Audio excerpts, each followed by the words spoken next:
Good morning, children. Today we'll study about energy.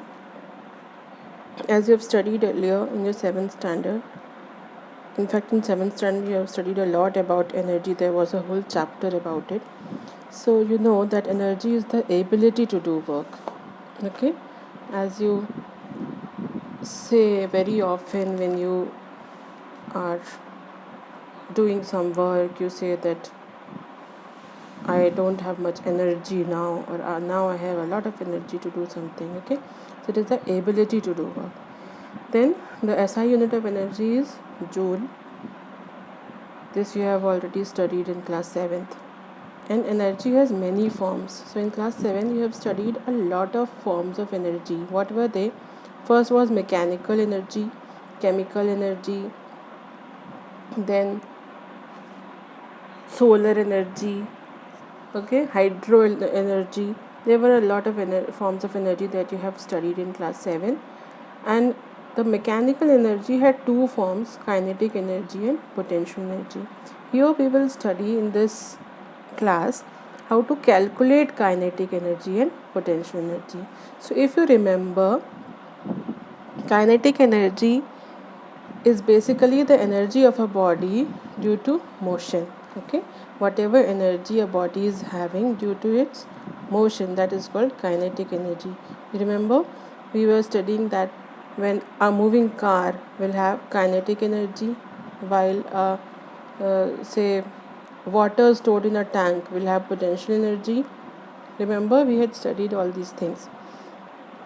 So anything that is in motion will have kinetic energy.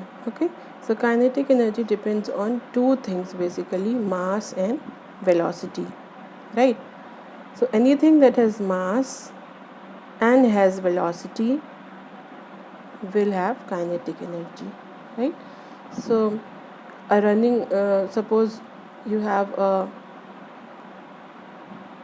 moving car, as I said earlier, or say you throw a ball on something, it will have the ball will be having some energy, and it may be able to break some glass or something, right?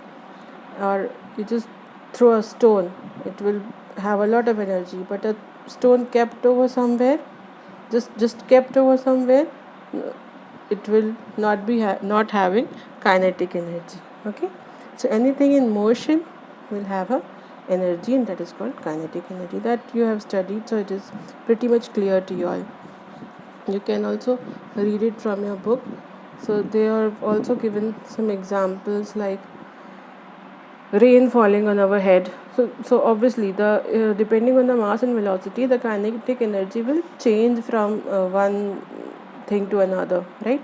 If the mass is very high, then kinetic energy can be very much more, or if the velocity is very high, so depending on these things, kinetic energy of different bodies will be different. So they are giving example like rain falling on our heads does not hurt, but hailstones do, because raindrop is having very less mass, and hailstone, it is a stone, ice kind of, so it will be having more mass.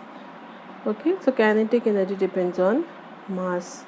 And light breeze won't hurt you, right? Light breeze won't destroy anything, they won't uproot trees. But if there is storm, what will happen? You see in the newspapers that because of storm so many trees fell down yesterday and so on. That means kinetic energy also depends on speed. So kinetic energy basically depends on two things, that is mass and speed, and the formula is kinetic energy is equal to half into mass into speed square. So kinetic energy is equal to half mv square, in short we can write, and where v is the velocity or speed, right? So now there are two examples given in your book, and I will solve it for you so that you get an idea how you have to do the numericals. And I would like you all to do the numericals in a similar way as I am telling you to do. So a ball of mass 60 gram, as I always say, first write the given values.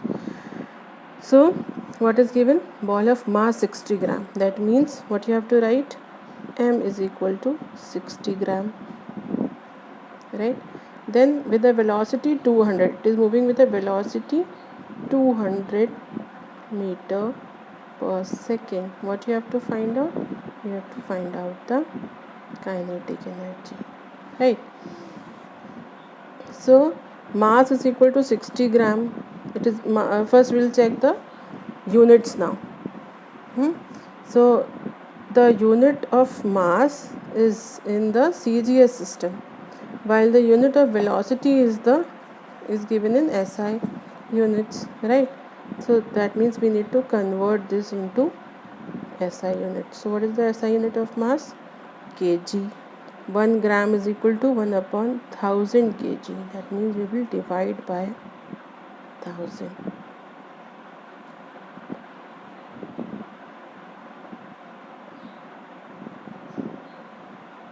Right? And we have to find out the kinetic energy now. So kinetic energy is equal to, what is the formula? Kinetic energy is equal to half mv square. This is equal to half, what is the mass now? 0.06 multiplied by v square. V is 200, so 200 square. So now you have to solve it. Half multiplied by 0.06 square means you have to multiply it again like this. Okay, so remove the decimal.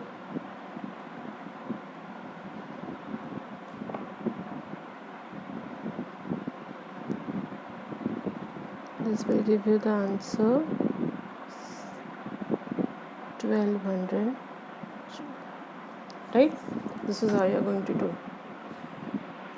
Now the next example, if the mass of an object is doubled and its velocity is halved, by what fraction will its kinetic energy change?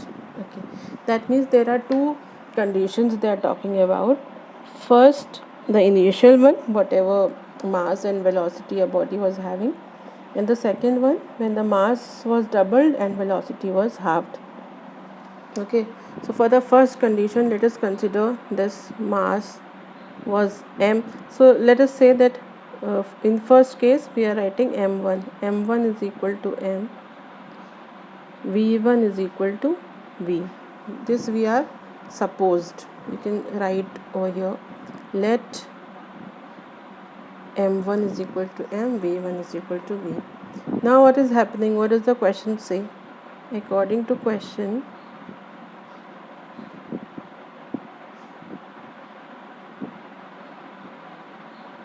what is happening? Now the new mass is, the mass has been doubled now. That means double of what? Double of the initial one. That means now the new mass is 2m. Sorry. Okay. So the new mass I am denoting by m2. Okay. And what about the new velocity? They are saying that velocity is halved. That means half of this one. That means now the velocity has become v by 2. This is the only thing you have to understand. See, there are two conditions we are talking about. Case 1, we have considered, we are denoting the mass and velocity by m1 and v1, and we say that in this case m1 was m and v1 was v. Now in another case, because the case is second one, we say m2 and v2, and as the question says, now m2 should be equal to double of the initial one. So 2m, v2 should be equal to half of the initial one, so v by 2. Okay, now by what fraction will its kinetic energy change? Okay, so see, in this case what will be the kinetic energy? In this case, suppose we denote kinetic energy by k1 over here. So k1 will be half mass into velocity square. This will be the kinetic energy. What will be the kinetic energy in this case? Here we'll denote by k2. So half, what is the mass over here? 2m. What is the velocity over here? V by 2. Okay, so if you want, you can solve it over here only. This will become m, and what is this? V square by 4. Okay, square of this whole thing. So this is what it becomes. Now by what fraction? Fraction means we have to divide this by this. So k2 upon k1 is equal to, what is the value of k2? mb square upon 4. Value of k1, mb square upon 2. Okay, this is equal to